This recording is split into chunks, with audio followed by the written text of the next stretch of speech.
पिता और बेटी की सबसे अच्छी कहानी। एक बहुत ही सुंदर सी राजकुमारी थी।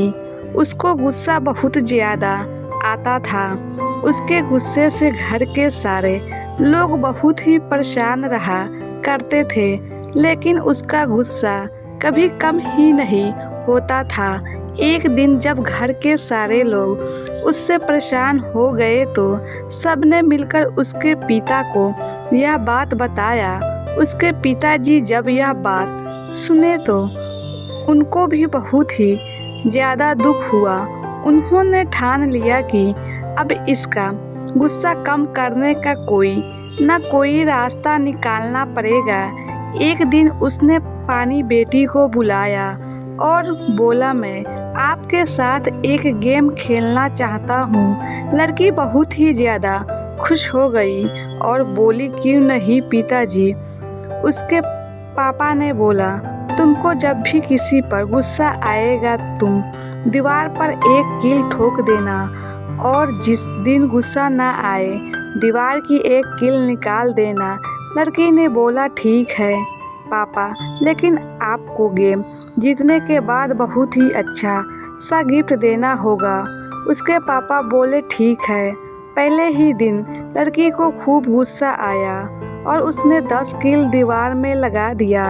अगले दिन कुछ और, फिर धीरे धीरे घर के बहुत सारे लोग उससे बात करना बंद कर दिया। अब वह बहुत ही शांत रहती थी और कुछ टाइम बीत जाने के बाद उसका गुस्सा कम होते गया और अब वह एक एक करके सब कील निकालने लगी। ऐसा करते करते काफ़ी टाइम बीत गया और एक दिन सब कील दीवार से निकल गई और अब उसका गुस्सा भी बहुत कम हो चुका था।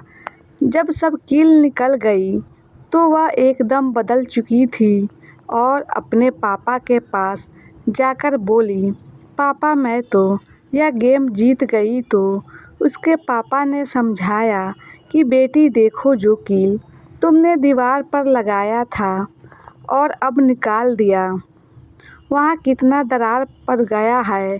इसी तरह तुम जब भी किसी से गुस्सा करती हो तो समझ लो कि तुम अपने रिश्ते में एक दीवार खड़ी कर देती हो। लड़की को यह बात समझ आ गई थी और वह रोते हुए बोली, यही है मेरा सबसे बड़ा गिफ्ट। अब मैं किसी पर भी गुस्सा नहीं करूँगा। तो दोस्तों, इस कहानी से हम लोगों को यही सीख मिलता है कि गुस्सा इंसान को कुछ भी करा सकता है, इसलिए गुस्सा को छोड़ देने में ही भलाई है। अगर आप लोगों को यह कहानी अच्छी लगी हो तो कमेंट ज़रूर करें। धन्यवाद।